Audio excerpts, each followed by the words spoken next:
and welcome to Young at Heart. My name is Tammy from the Kingston Council on Aging, and today I'm joined with Bob Mikowitz and John Rakowski from the AARP Taxaide program.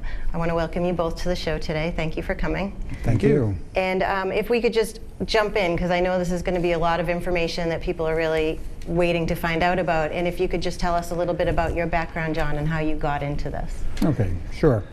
Well, my career has been spent in the financial area.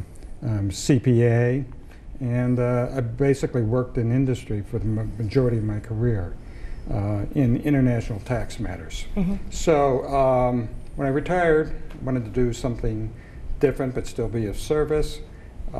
This gave me a great opportunity to do that. That's excellent. And Bob? Yeah, similarly, I've been in industry for my career, pretty much mostly in IT area. And I recently retired, and I also had an interest of kind of doing something to help community, helping people.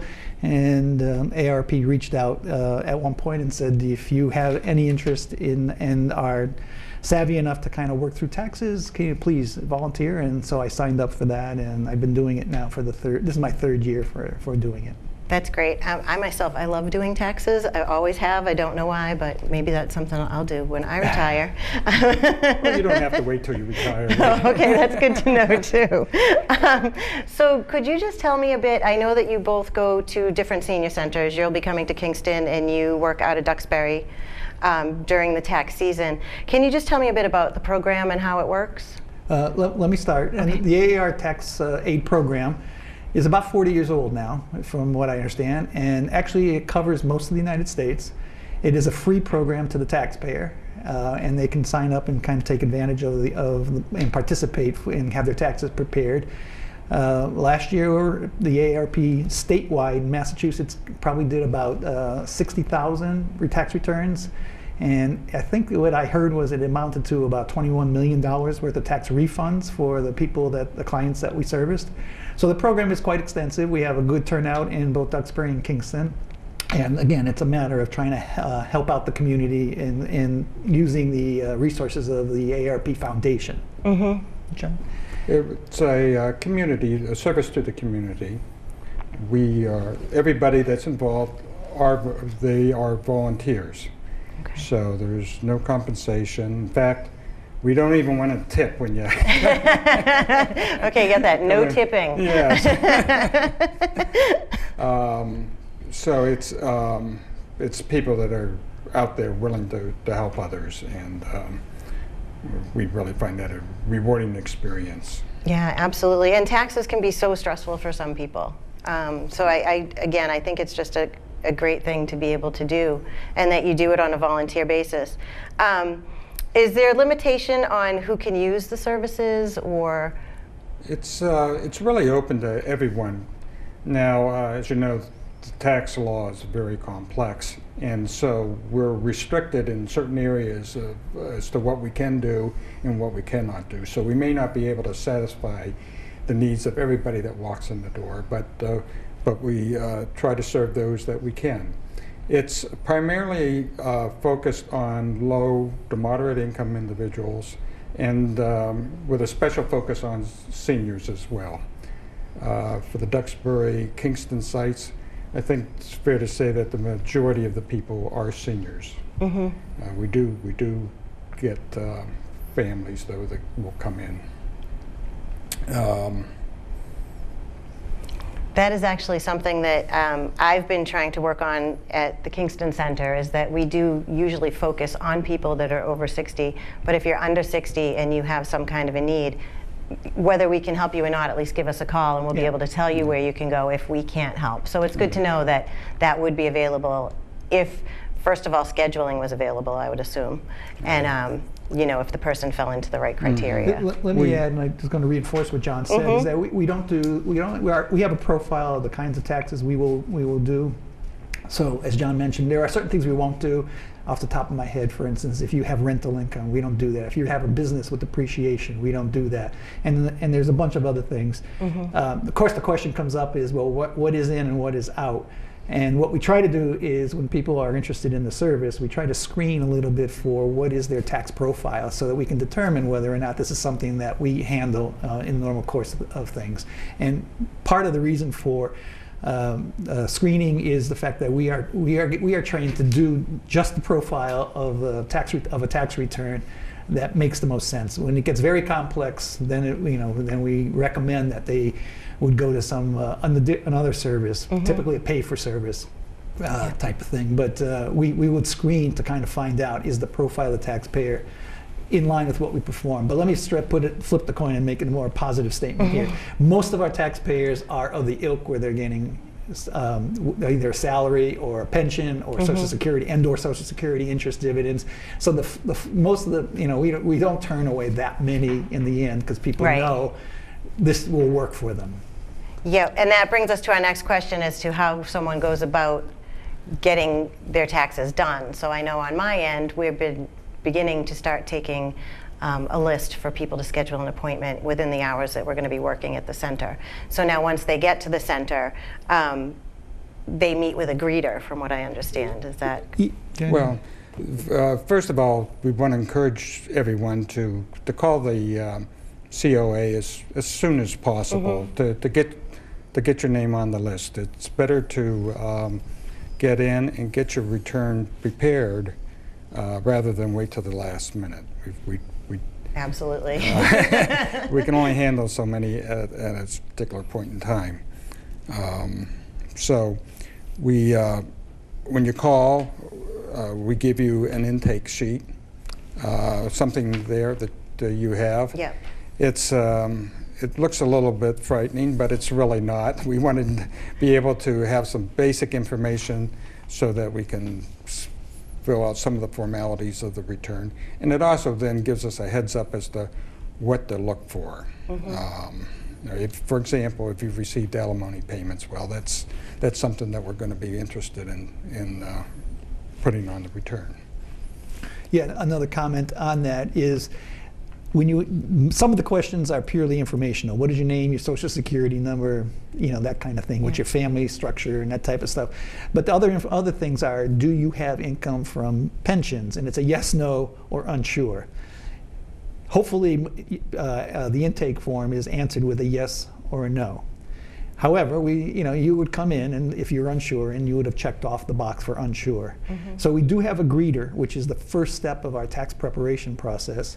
That one of the requirements is basically to take all unsures in that survey and turn them into either yes or no. So they'll probe a little bit to find out why don't you know, or in many cases times it's probably just because it's not clear. But so it turns into a no. But the idea is to elevate off, so that we know where to focus our effort efficiently to prepare a quality return.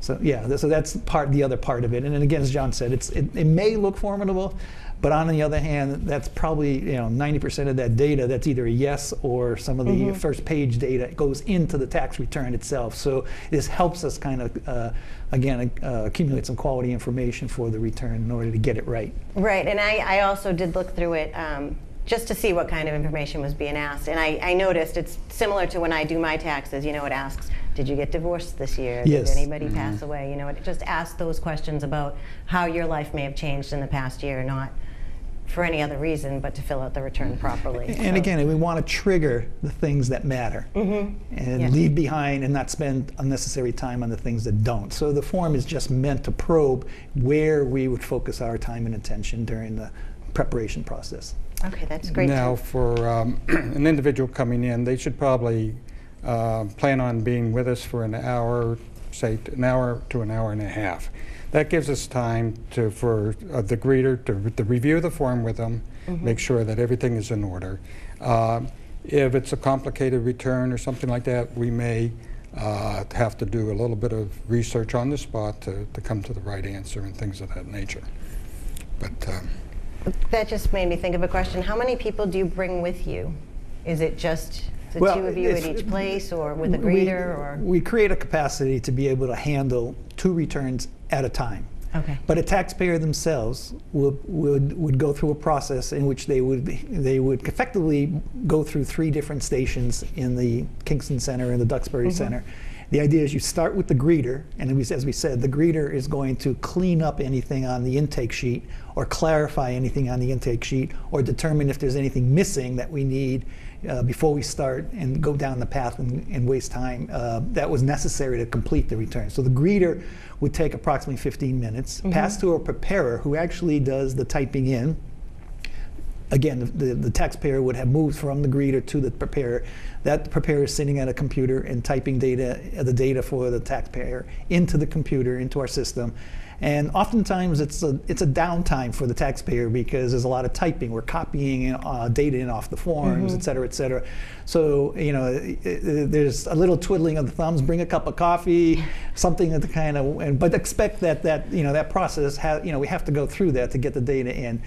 I think that's an important point in that we're dealing with the individuals on a face-to-face basis. Yeah. If you were to go to a private individual to have the return filed, they may just want you to leave off the papers and then they go about doing that. Here, since we are volunteers, we do want to sit down and go through it face to face with you so we can ask the appropriate questions. Without that, we might have to call you back for additional. Right, well, that's what I was just thinking. I know people that just drop huge stacks of paper off at their accountant or whatever, and then they have to run back and forth until it's done. So it really makes sense.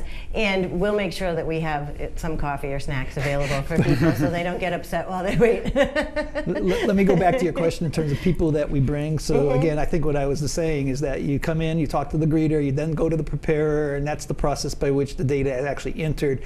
And then what we have is a third step. Again, the taxpayer physically moves to another station in the facility that we've set up where another set of eyes is put to the return. Now this time it's in the computer and it's also on the papers that were presented to us, and what we do is we check for mistakes in typing or tax interpretation questions. We'll challenge each other. Oftentimes we'll reverse something that was entered one way because there was another way of looking at it that actually may have been more advantageous to the taxpayer. So there's a third station in which, again, it's what we call it is the quality review. And I think those 3 hops, albeit that's new in the last couple of years, and the AARP Taxaide program is enforcing this at all the sites that they perform this service for all over Massachusetts, all over the country. But it's meant to guarantee a quality return in the end. And I think what's especially critical, well, actually, all steps are critical. That greeter is important to elicit the information that's important for the return. The reviewer, it's important to make sure another set of eyes catches anything that could potentially be either wrong or hurt the taxpayer. And again, all in the interest of kind of putting out the best quality return that we can. So in answer to your question, literally 3 people. 3 people, yeah. Per taxpayer, but we double that up because we do 2 an hour. So there might be a delay in a person sitting and having their form entered, but that doesn't mean the greeter isn't working with somebody Yeah, we else. stage it. We stagger the day so that we try to keep it moving. And as John said, it's an hour, 15 hour to half an hour and a half that we allocate to everybody. We really try to get the engine going. And if we run into problems, we try not to keep people waiting. Sometimes it's not of our control. Right. Yeah. But if something is either more complicated or we're really running into something that we know is going to take more time than we have, we will ask the taxpayer to say, can we schedule something where we can focus on this and have the taxpayer come back. But most of the time it's those three stations in an hour and a half, and we're probably on maybe 90% of the time. Right. And I'm sorry, when they come in, I just don't want to forget this question. When they come in and they sit with the greeter and they're going through this form, if they're missing something, they reschedule and go and typically, if it's critical, you know, as an example, and I think this we were going to talk about this in another category, but as an example, many of our taxpayers either itemize the deductions or are there to get the Massachusetts circuit breaker credit, both of which is necessary to have real estate taxes. The real estate tax is paid, not the bill, but what was paid. Oftentimes we get, here's a statement or here's the statement I got in the April quarter, and multiply that by 4. We can't do that.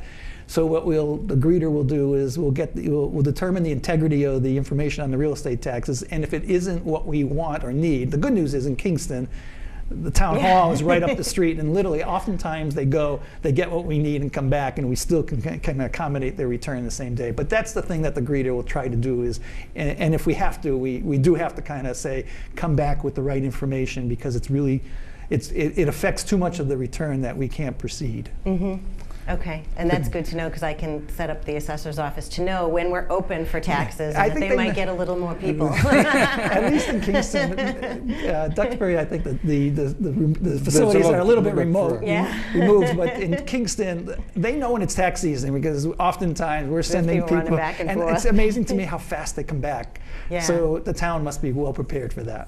Great. We draw on about 9 volunteers this year to handle both sites. So we do have the people, sufficient enough people to do the greeting exercise, the actual data input, and then the quality review. When we do these tax returns, we're using a CCH software product that's been developed closely with the IRS. So it's relatively comprehensive for those types of returns that we can do. But there are a series of questions that we have to go through, and that takes time.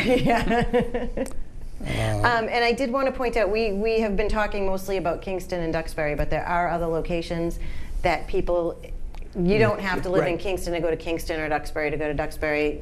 All of the sites are the same as a COA would be, where you could visit. I think the preference would be that you go to your local COA first, but if for some reason the schedule doesn't work, you're certainly welcome to call another COA and arrange an appointment with them. There's a couple of extenuating circumstances, like if somebody comes in, now we don't speak Spanish. John, do you? No. I don't either. But we have to accommodate that. Right. So we may be forced to find a site that kind of does language accommodation, disability accommodation, that kind of stuff. So not everybody comes in, and we can take them. So there's those kinds of things in which we really would try to find the place that can take care of the taxpayer. But the other thing that's kind of we do get a lot of people from different towns. We get in Kingston, we get Plymouth, and we get Duxbury even. And what tends to be useful to us is that when a taxpayer returns, their prior history is brought forward by the computer. So I talked about a little bit of the downtime of typing in the tax return. Addresses, in places of employment, the dependents, the prior pensions that were claimed in a prior tax year. Much of that is brought forward, and all we then have to do is type in the numbers that were relevant for this year. So having a taxpayer return to the same site goes a long way toward accelerating the whole process. So although yes, anybody can go anywhere. If somebody has started with us, it actually is to their benefit to some extent to kind of come back to the same place. But it's not something they want to go to another place. That's fine. Right. It's just that their data has to be retyped in. Okay, so it could take longer. So it's it's not a big deal. But again, it's for us anyways. On the typing side, it really is helpful when we carry forward a lot of that data. We can it just gives us more time to do other things in the end. Okay, yeah, and if they had specific questions, you might be able to answer those instead of going back. We'll try to answer them anyway, but we got more time to answer them. And I understand that the program starts in February? Yes. I don't think that you can actually even do an e-file yet. No, I think it's about 2 more weeks. And this is IRS, not this is not our requirement. This is the IRS. Is not the government was quite slow to kind of finalize all the tax rules or laws for last year. It wasn't passed until December. So software writers, tax documenters, those kind of things, they're scurrying like crazy right now to get as current as they can, as quick as they can. But so to allow for all that to take place, there's a lot of activity that's going on right now. People are probably quite unaware of that. We don't really start until we know that we can actually get from end to end. So in the case of Kingston, we'll start February 17th. Yep, that's what I had. In the case of Duxbury, we're going to start on the 12th of February. And then, like you said, people should start calling sooner so that Right, they I can get on think, the list. The sooner the better. I think in Kingston, they're starting to take appointments now. And, We are, and, yeah. And in Duxbury, we're going to wait until February 2nd before we start that process. So the goal here is that ideally we'd like to e-file for individuals. We like that for a couple of different reasons. One is that if you have a refund involved, you're going to get your money back sooner. Mm-hmm. There's also another issue in terms of there's been a lot of identity theft, and the sooner that you get your return filed, the less of a chance that you're going to have problems with someone maybe taking your identity and trying to file a return using your numbers, right, but then getting the refund. So that's a big factor, and it's a real, we're thankful that we have this electronic filing capability. Now, when they e-file, I have two questions on that. Is there a charge to e-file, and is it for both state and federal? And then, do they get a check, or do you encourage them to bring their checkbook so they can get it electronically transferred? Okay. Well, working in reverse order. Okay, fine. we do want to see that check. Okay. A blank check. And it's not for us to keep. All we want is to be able to make sure that we're taking off the routing and the account number off of the check properly. And in fact, we'll do that a couple times, asking you to check what we do to make sure that we get that number right. If you're going to get monies deposited directly into your account, we really want to, it's important that we get that one right. Yes, absolutely. Now your first question was? Is there a charge for e-filing? No charge whatsoever. But in answer, every one of those questions is optional. There's no charge, first of all. Can you e-file state, federal, and state? Those are two questions. It's not can I e-file. It's can I e-file? Do you want to e-file for the federal? Do you want? We can designate how each entity is going to receive the tax return. Most of the time, if they're e-filing, they're not going to go one way and then the other. But but we have the ability to kind of go Which is one, great, either because way. if you're getting back federal and you might owe state, then you can hold off on. And if you e-file, you can opt out of direct deposit or choose direct. Those are separate decisions. And most people, if they're comfortable with e-filing, they're comfortable with direct deposit. Yeah. There are some people who are still very paper oriented. We truly try to talk them out of it because it adds time and it exposes them in other ways. In terms of completing their tax return. But any one of those questions is an individual question. Do you want to e-file federal? Do you want to e-file state? Do you want to direct deposit federal? Do you want to direct deposit state? Type of thing. So we would go through that, and most of that gets surfaced also in the intake, the intake form. Another purpose for the intake process. It does take a while for one to gather all the necessary information. If you think of your W-2, like many employers won't even provide that until towards the end of the month. They do have to give that to you in January, but that can take some time. But that once you have those documents, we can prepare the return for you. And if it should turn out that you do owe extra money, we can still do the e-filing, and what we do is we give you a voucher, which you can hold on to. But before April 15th. April 15th is the deadline. And that was another question I had. It is April 15th this year. There's no extensions or anything like that. Okay. Calendar doesn't. I think we had 2 years of that. But now the calendar is such. April 15th is a business day. It's not a holiday anymore for Massachusetts. So you want to have your check written if you do owe money with that voucher, and we'll even give you the envelope. So all you have to do is put the check into it and the stamp. Fine. And the stamp, so that it's postmarked. Is it that it's postmarked by April 15th? I have been in the post office where people walk up and they watch the postmaster put the date on there because they don't want to feel comfortable just dropping it in the box on the 15th. Yeah, it's true. Okay, so you mentioned waiting for certain paperwork. How should the person really prepare? What works best for you? Is it best if they throw everything in a folder, or what types of information do they need to bring with them? John, go ahead. Okay. Well, since we have quite a few seniors coming in the door, we like to see that Social Security statement that you get at the end of the year, which tells us exactly how much Social Security you received, and if you had Medicare B or prescription drug deductions, we'll need to know that as well. We're looking for your W-2s.